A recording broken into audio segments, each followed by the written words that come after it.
বন্ধুরা, স্ক্রিনে ছেলেটির নাম ড্যানিয়েল জেমস মরকম্বে। ছেলেটি 2003 সালে 7 ডিসেম্বর সানশাইন কোস্ট, কুইন্সল্যান্ড, অস্ট্রেলিয়া থেকে অপহৃত হয়। দীর্ঘ 8 বছর ধরে এই ঘটনার তদন্ত চলে। আজকের মুভিটি ড্যানিয়েল জেমস মরকম্বের অপহরণের ঘটনা নিয়ে নির্মিত, যা একটি শ্বাসরুদ্ধকর সিনেমা। সিনেমাটিতে ভিকটিমের পরিবারের ইচ্ছার কারণে মূল ঘটনার সবকিছু চেঞ্জ করে ভিন্ন নাম ভিন্ন সময়ে দেখানো হয়েছে। একটা কথা, পর্দার হেনরি চরিত্রে শন হ্যারিস যেভাবে নিজেকে উপস্থাপন করেছে, তাতে আপনারা কেউ কেউ হিপনোটাইজ হয়ে যেতে পারেন। চলুন শুরু করি। সিনেমাটি শুরু হয় বর্তমান প্রেক্ষাপটে, যখন একটা জঙ্গলে পুলিশের টিম কিছু একটা সার্চ করছিল। এর পরের দৃশ্যে যা দেখবেন তা ফ্ল্যাশব্যাকে দেখানো হবে এবং পরে এর সাথে একটা যোগসূত্র থাকবে। চলুন আবার মুভিতে ফেরত যাই। বাসের মধ্যে একজনকে জগিং এবং ইনহেলার নিতে দেখা যায়, যার নাম হেনরি তেং। তার পাশে পল নামের একজন যাত্রী ছিল, যে হেনরির সাথে খাতির জমানোর চেষ্টা করে। কথা প্রসঙ্গে হেনরি বলে সে তার বাড়িতে যাচ্ছে। পল এমন ভাব দেখায় যেন তার দুনিয়াতে কোথাও যাওয়ার জায়গা নেই। ওই বাসে পিছনের সিটে একজন ছিল, যার নাম ক্রস। বন্ধুরা, এই বাসে 3 জন যাত্রী বিষয়ে মুভি শেষে ব্যাখ্যা পাবেন। পরের দৃশ্যে পলকে দেখা যায় হেনরিকে সাথে নিয়ে একটা সেকেন্ড হ্যান্ড গাড়ি কিনতে। অর্থাৎ এ থেকে বোঝা যায় গাড়িতে পল এবং হেনরির মধ্যে একটা বন্ধুত্ব হয়েছে। কেনা গাড়ির নাম ট্রান্সফারের জন্য পলের স্থায়ী ঠিকানা দরকার ছিল, কিন্তু পল জানায় সে মোটেলে থাকে। হেনরি পলকে সাময়িকভাবে তার পিও বক্সের নম্বর ব্যবহারের জন্য বলে। পল হেনরিকে ধন্যবাদ দিয়ে কিছু টাকা দিতে গেলে সে অনীহা প্রকাশ করে। তারা দুজন সদ্য কেনা গাড়িটার দিকে যাওয়ার সময় পল হেনরির পেশা জানতে চায়। হেনরি বলে তার হাতে আপাতত কোনো কাজ নেই, যা পায় তাই করে, কারণ বর্তমানে সে খুব খারাপ পরিস্থিতিতে আছে। পল মোটেলে অবস্থানকালীন হেনরি তাকে ফোন করলে পল দেখা করতে বলে এবং জানায় খুব জরুরি তাকে মোটেল ছাড়তে হবে। পরের দৃশ্যে হেনরিকে গাড়ি ড্রাইভ করতে দেখা যায়। অর্থাৎ তারা হেনরি যেখানে বসবাস করছিল বর্তমানে সেই এলাকায় আছে এবং হেনরি পলকে লিফট দিচ্ছে। ওই সময় পল জানায় সে এখানে কিছু লোকের হয়ে কাজ করতে এসেছে। সে যাদের হয়ে কাজ করতে এসেছে তাদের আরও একজন লোক দরকার। সে বলে এখানে তার বন্ধু মার্ক আছে, যার কাছে সে হেনরির কথা বলেছে এবং মার্ক আগামীকাল তাদের সাথে দেখা করতে আসবে। হেনরি কাজ করতে চায়, কিন্তু জানায় তার ভায়োলেন্স পছন্দ না। পলকে দেখা যায় রাস্তায় দাঁড়িয়ে থাকতে, যখন হেনরি তাকে নামিয়ে দিয়ে আসে। পরদিন পলের কথা মতো হেনরিকে একটা জায়গায় অপেক্ষা করতে দেখা যায়, কিন্তু সেখানে সন্ডা মার্কা একজন কালো জিপে এসে হেনরিকে গাড়িতে উঠতে বলে, যার সাথে পল ছিল না। এই লোক ছিল মার্ক, অর্থাৎ পলের বন্ধু মার্ক, যে ছিল অস্ট্রেলিয়া সরকারের একজন আন্ডারকভার এজেন্ট, যার পরিচয় একটু পরে পাবেন। হেনরি পলের কথা জিজ্ঞাসা করলে মার্ক বলে পল আসতে পারেনি। সিট বেল্ট বাঁধতে বলে রওনা করে এক জায়গায় গাড়ি পার্ক করে, যেখানে একজন মার্কের জন্য অপেক্ষা করছিল। ওই লোকটা বলে পাসপোর্ট রেডি এবং সে গাড়ি জানালা দিয়ে খামে থাকা পাসপোর্টটা হেনরির কাছে দেয়। মার্ক খামটি খুলতে বললে হেনরি খামটি খুলে পাসপোর্টটি বের করে। তাকে চেক করতে বললে হেনরি বলে এটা একটা ব্ল্যাঙ্ক পাসপোর্ট। মার্ক হেনরিকে বলে পলকে এখানে নিয়ে আসার একটা কারণ আছে, কারণ সে একটা ঝামেলায় পড়েছে। দর্শক, এই পাসপোর্টটা ছিল পলের জন্য বানানো ফেক পাসপোর্ট। মার্ক জানায় যেহেতু পল ঝামেলায় আছে, তাই সে যদি সরাসরি হেনরির সাথে যোগাযোগ করে তাহলে যেন তাকে জানানো হয় এবং হেনরি যেন পলকে বুঝতে না দেয় মার্ক তাকে একথা বলেছে। ওই দিন মার্ক পলকে কিছু টাকা দিয়ে গাড়ি নিয়ে চলে আসে। সে বাড়িতে এসে ভয়েস রেকর্ড করতে থাকে, যেখানে তাকে বলতে শোনা যায় সে অস্ট্রেলিয়ান পুলিশের একজন আন্ডারকভার এজেন্ট, যার সিও নাম্বার 452 এবং ছদ্মনাম মার্ক ফ্রেম, যে কিনা 12 মে 2002 সালে নিখোঁজ জেমস লিস্টর নামের একজনের অপহরণ ও মার্ডারের তদন্ত করছে। মার্ক যখন রেকর্ড করছিল ওই দিন 2010 সালে 6 মে ছিল। পরের দিন হেনরিকে পূর্বের জায়গায় অপেক্ষা করতে দেখা যায়।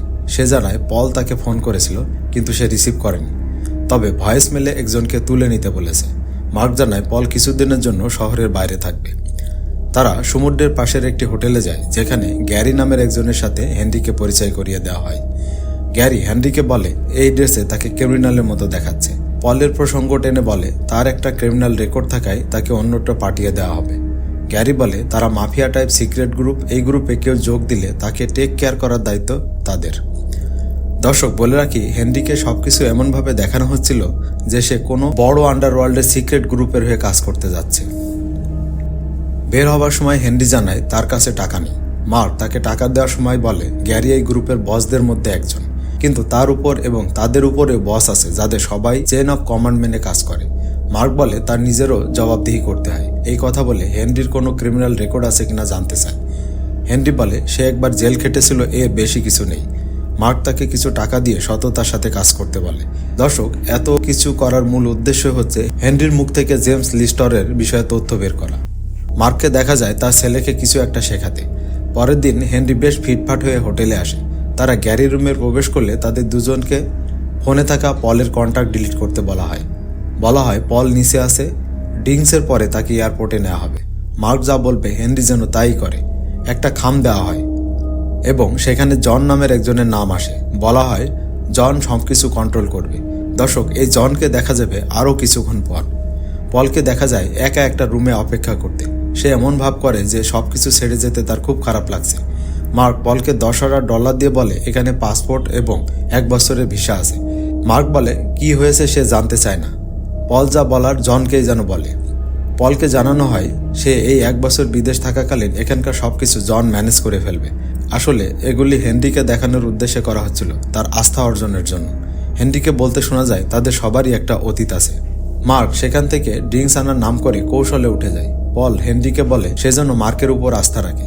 পল বলে হেনরি যদি মার্কের উপর আস্থা রেখে অনেস্টির সাথে কাজ করে তাহলে তার চিন্তা নেই। হেনরিকে বেশ চিন্তিত দেখায়, যেন সে কিছু একটা নিয়ে দ্বিধাদ্বন্দ্বে আছে। দর্শক, এখানে বলে রাখি এই পল নামের যে ব্যক্তিকে বিদেশে পাঠিয়ে দেওয়া হলো তিনিও একজন আন্ডারকভার এজেন্ট এবং সম্পূর্ণ ঘটনা তার ভূমিকা কি তা সামনে প্রকাশিত হবে। আবারও বলে রাখি মুভিটা 100% সত্য ঘটনাকে কেন্দ্র করে নির্মিত। মার্ক এবং হেনরিকে দেখা যায় ওই দিনের পর পলের সেই গাড়িটি পুড়িয়ে ফেলতে, কারণ মার্কের কথা অনুযায়ী তারা পলের কোনো প্রমাণ রাখতে চাচ্ছিল না। হেনরি জানতে চায় জন কে। মার্ক বলে তাকে যিনি কাজ দিয়েছে তার নামই জন। পলের গাড়ি যখন পুড়ছিল তখন মার্ককে বলতে শোনা যায় তারও একটা অতীত ইতিহাস আছে, কিন্তু এই সিক্রেট গ্রুপই তার একমাত্র পরিবার। মার্ক হেনরির কাছে জানতে চায় তার কোনো অতীত ইতিহাস আছে কিনা। এই পর্যায়ে একটা গোয়েন্দা সংস্থাকে কাজ করতে দেখা যায়। ডিটেকটিভ রয়লেট যার লিড দিচ্ছিলেন। তারা অপহরণ কেসের সাথে হেনরি জড়িত কিনা তা পর্যালোচনা করছিলেন। ব্রিফিং থেকে অপহরণ কেসের প্রাথমিক তদন্তের অনেক খুঁটিনাটি তুলে ধরা হয়, যেখানে হেনরির ক্রিমিনাল রেকর্ড, সাইকোলজিক্যাল টেস্ট ইত্যাদি বিষয় অন্তর্ভুক্ত ছিল।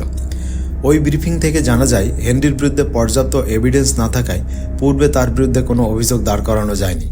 আরও জানা যায় হেনরির সেক্সুয়াল ভায়োলেন্স এবং ফিজিক্যাল অ্যাসল্টের পূর্ব ইতিহাস আছে।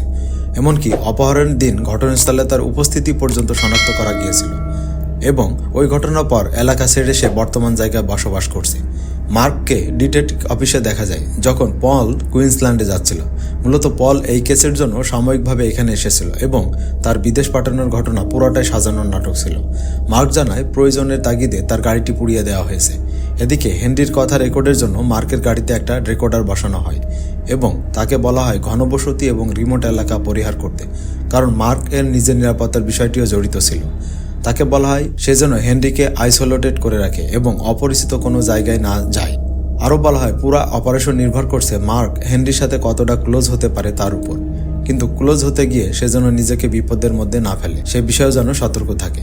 একদিন হেনরি জানায় সে খুব খারাপ অবস্থায় ছিল, তার কোনো কাজ ছিল না, কারণ তার ক্রিমিনাল রেকর্ড থাকার কারণে কেউ তাকে কাজ দিত না। সে জানায় তার বাবা আর্মিতে ছিল, তারও ইচ্ছে ছিল আর্মিতে যোগদান করা।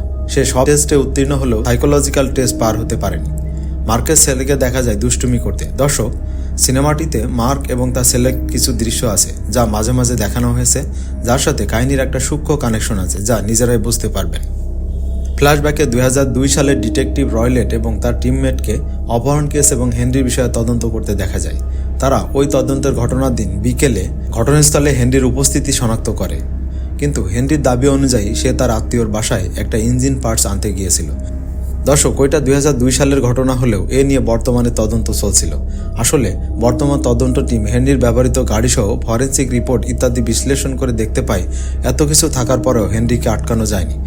এই তদন্ত টিম হেনরি সেই আত্মীয়র বাসায় যায়, কিন্তু তার সেই আত্মীয় অসুস্থতা থাকার কারণে তার সাথে কথা বলা সম্ভব হয়নি। এর পরের দৃশ্যে হেনরিকে মার্কের সাথে তার ছোটবেলার গল্প বলতে দেখা যায়।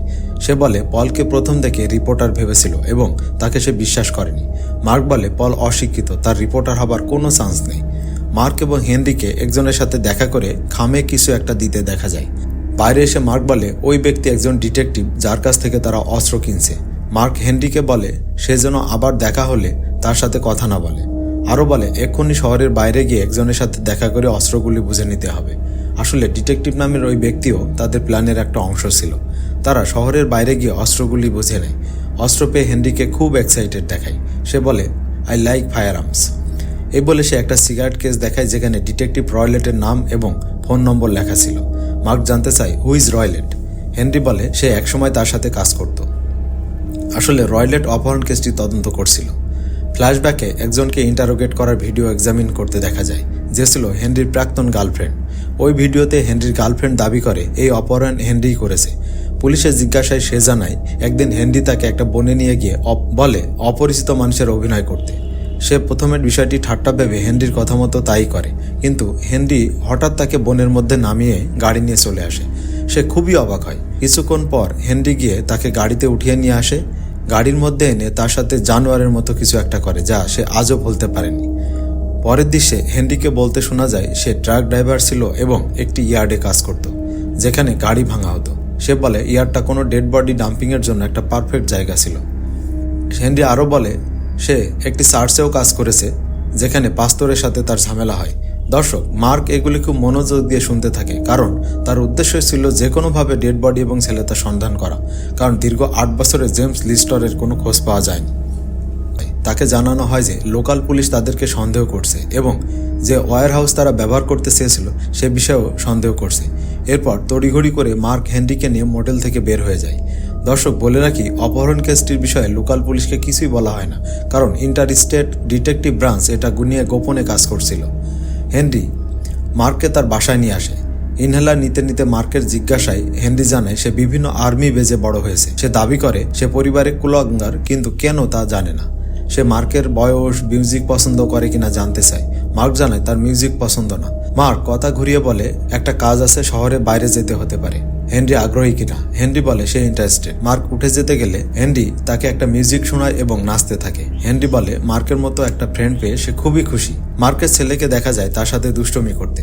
মার্ক এবং হেনরি যাবার সময় তাদের সামনে একটা অ্যাক্সিডেন্ট হয়। মার্ক জরুরি নম্বরে ফোন দিলে তার নাম জানতে চায়। সে লাইন কেটে দেয়, কারণ সে কোনোভাবে ফোকাস হতে চাচ্ছিল না, কারণ হেনরি কোনোভাবে টের পেলে সব শেষ। তারা হেনরির বাসার সামনে আসলে তাকে বাসায় যেতে বলে। ওই সময় হঠাৎ মার্কের কারের রেকর্ডার দিয়ে হাই ফ্রিকোয়েন্সি সাউন্ড বের হতে থাকে। হেনরি কিছু একটা সন্দেহ করে এবং কথাবার্তার এক পর্যায়ে মার্কের জেনিটালে হাত দেয়। পরের দিন হেনরি বলে সে প্রচুর পর্ন মুভি দেখার কারণে গত রাতে এমনটি করেছে। মার্ক এই তদন্ত করতে করতে অনেক ডিপ্রেসড হয়ে যাচ্ছিল। সেই তদন্ত কার্যক্রম থেকে অব্যাহতি চায়, কিন্তু তার অথরিটি এই কথা শুনতে চায় না। দর্শক, হেনরির মতো ক্রিমিনালের সাথে কাজ করতে করতে সে শুধু তার ছেলের কথা ভাবত, যা তাকে এক প্রকার ডিপ্রেসড করে ফেলে। আবারও ফ্ল্যাশব্যাকে ওই ডিটেকটিভ টিমকে পূর্বের এভিডেন্স পর্যালোচনা করতে দেখা যায়, কিন্তু তারা কিছুই খুঁজে পাচ্ছিল না। পরের দৃশ্যে ক্রাইম সিনের স্যাটেলাইট ভিউ দেখে তাদেরকে আফসোস করতে দেখা যায়। এরপর মার্ক এবং হেনরিকে বিমান এবং পরে গাড়িতে করে যেতে দেখা যায়। বলা হয় তারা জনের সাথে দেখা করতে ভিক্টোরিয়াতে যাচ্ছে।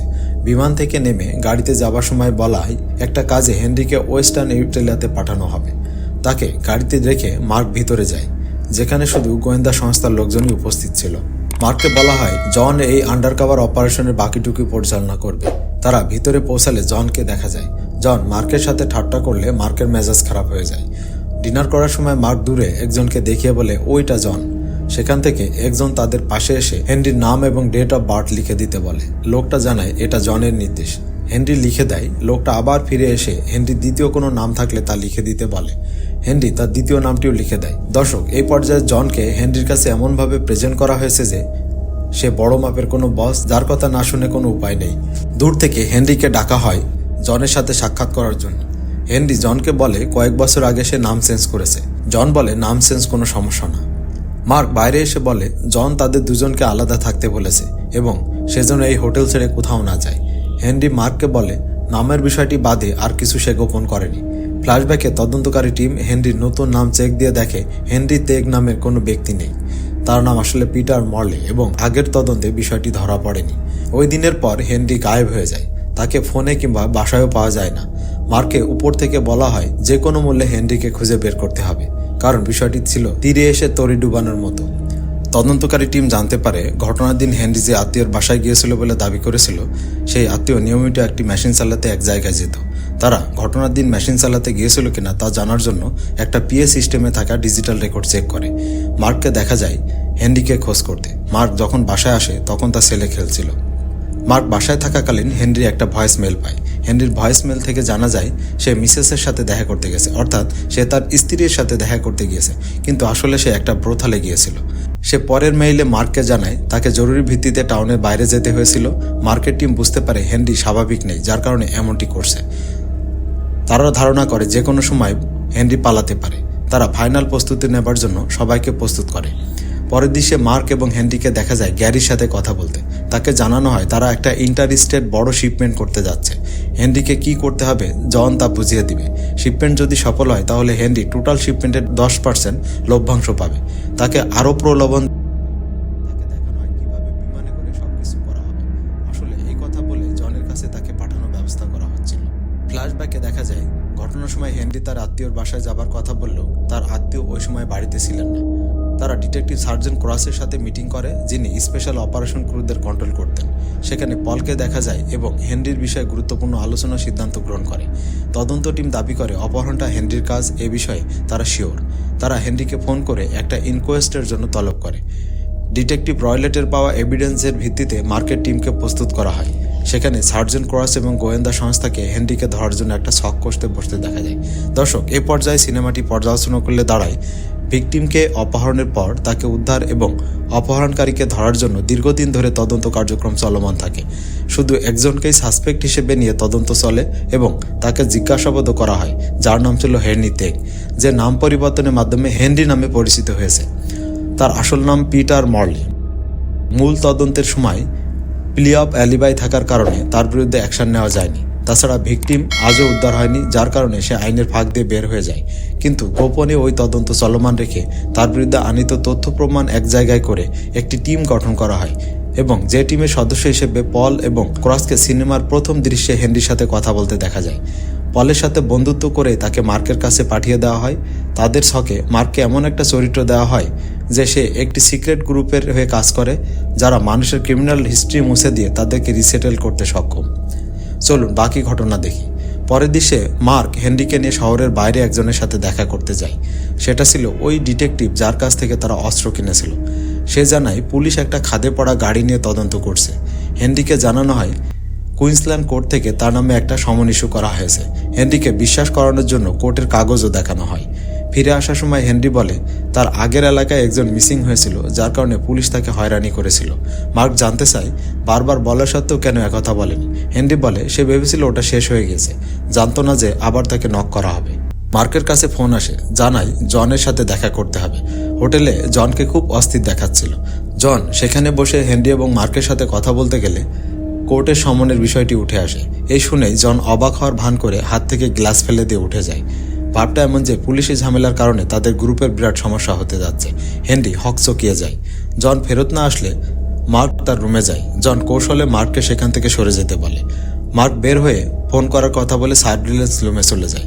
সেখানে গিয়ে দেখে জন হেনরির সাথে কৌশলে কথা বলে তাকে দিয়ে স্বীকার করাতে সক্ষম হয় যে অপহরণ এবং হত্যার বিষয়টি সে নিজেই করেছে। জন বলে হেনরির সকল প্রমাণ মুছে ফেলার জন্য ওই অপহরণ এবং হত্যার ঘটনার বিস্তারিত জানা প্রয়োজন। দর্শক, জন এত কিছু জানতে চায় কারণ পুরো বিষয়টি গোপনে ভিডিও এবং রেকর্ড করা হচ্ছিল। হেনরি বলে ওই দিন বাচ্চাটা রাস্তা দিয়ে যাবার সময় বাচ্চাটার সাথে কথা বলতে বলতে এক পর্যায়ে তাকে গাড়িতে উঠিয়ে নেয়। তদন্তে পুলিশ গাড়িটা সিজ করলেও কোনো বডি খুঁজে পায় না। এরপর হেনরি মার্কের সাথে বের হয়ে আসে। মার্ক এমন ভাব করে যেন কিছুই জানে না যে জনের সাথে সে কি বলেছে। তদন্ত টিম এভিডেন্স কালেক্ট করার জন্য মুভ করার উদ্যোগ নেয়। পরের দৃশ্যে সার্জেন্ট ক্রসের উপস্থিতিতে হেনরি জানায় ঘটনার দিন সে তার গাড়িটি চার্চের সামনে রেখেছিল, যার কারণে পথচারীরা গাড়ির বিষয়ে যে বর্ণনা দিয়েছিল সেই গাড়ির বর্ণনার সাথে তার গাড়ির ম্যাচ করেনি। সে জানায় গাড়িটা সে ধ্বংস করে ফেলেছে, ঘাস পাতা দিয়ে বডি ঢেকে রেখেছিল এবং পরে গিয়ে দেখেছে ডিকম্পোস্ট হয়ে গেছে। সে জানায় তার নিজের কাপড় চোপড় একটা খাদে ফেলেছিল। হেনরি অভিনয় করে দেখায় কিভাবে বাচ্চাটাকে হত্যা করেছিল। জনের টিম জানায় কোনো প্রমাণ রাখা যাবে না, তারা তাকে নিয়ে ঘটনাস্থলে যেতে চায়। হেনরি রাজি হয়ে যায়। এদিকে ডিটেকটিভ টিমকে দেখা যায় ব্রিফ করতে। সেখান থেকে জানা যায় হেনরির বিরুদ্ধে নর্দার্ন টেরিটরিতেও একটা চাইল্ড অ্যাবিউজের রেকর্ড আছে, যাকে সে বিভৎসভাবে অ্যাবিউজ করেছিল। ওই ঘটনাটি সে মাত্র 15 মিনিটের মধ্যে করেছিল এবং যার জন্য 2 বছর জেলও ঘেটেছিল। তদন্ত টিম সিদ্ধান্তে পৌঁছায় যে এভিডেন্স ছাড়া হেনরিকে অ্যারেস্ট করা হলে এবারও সে আইনের ফাঁক দিয়ে বের হয়ে যেতে পারে। এদিকে sergeant cross, Henry, mark crime সিনে যাওয়ার সময় হেনরি বলে সে বাচ্চাটার কাপড় জুতা সব পুড়িয়ে ছাই করে উড়িয়ে দিয়েছিল। তারা চার্চের সামনে দিয়ে যাবার সময় হেনরি বলে এইখান থেকে সে বাচ্চাটাকে গাড়িতে উঠিয়েছিল। তারা সেই খাদের কাছে গিয়ে দেখতে পায় সেই খাদটি পানিতে ভরে গেছে, কারণ জায়গাটা বন্যা কবলিত ছিল। মার্ক এবং ক্রস খুব হতাশ হয়। যদিও তারা উপর দেখায় তারা খুব খুশি হয়েছে। তারা হত্যার জায়গায় আসে যেখানে সে বাচ্চাটাকে হত্যা করে বডি লুকিয়েছিল। আগে থেকে প্রস্তুত থাকা গোয়েন্দা টিম হেনরিকে আটক করে। প্রেস ব্রিফিং করে মিডিয়াকে জানানো হয়। ফরেনসিক টিম জায়গাটা সার্চ করে, দিনের পর দিন সার্চ করে ভিকটিমের বডির ছোট্ট একটা অংশ খুঁজে পায়। মার্কে দেখা যায় হেনরি মানে পিটার মর্লি ধরা পড়ার পর বহুদিন যাবৎ ডিপ্রেস থাকতে। সে মানসিকভাবে ট্রমাটাইজ হয়ে পড়ে, কারণ তারও ওই বয়সে একটা ছেলে ছিল এবং মার্কের সাথে থাকার সময় তার ভিতরে এক ধরনের আতঙ্ক তৈরি হয়। দর্শক, শেষ হলো সিনেমার কাহিনী। আসুন কিছু বিষয় নিয়ে কথা বলি। সিনেমাটিতে হ্যারি, জন, ক্রস, ডিটেকটিভ রয়লেট সহ বাকি চরিত্রগুলো ছিল অসাধারণ। আর এই সিনেমার ব্যাকগ্রাউন্ড মিউজিক 10-এ 10 পাওয়ার যোগ্য। মার্ক এবং হেনরির appearance, dress up, hair style আমার সেই লেগেছে। তবে হ্যাঁ, প্রায়র কোনো কনসেপ্ট না নিয়ে এই মুভি দেখতে বসলে ইনসেপশন বা ট্রায়াঙ্গেল মুভির মতো বারবার দেখা লাগতে পারে। দর্শক, আজ এ পর্যন্তই নিচ্ছি বিদায়। দেখা হবে অন্য কোনো সিনেমাতে অন্য কোনো সময়। সে পর্যন্ত সুস্থ থাকুন এবং বেশি বেশি মুভি দেখুন। আর হ্যাঁ, বরাবরের মতো চ্যানেলটি সাবস্ক্রাইব এবং ভিডিওটি শেয়ার এবং লাইক কমেন্ট করে সাথে থাকার জন্য অনুরোধ রইল। ধন্যবাদ।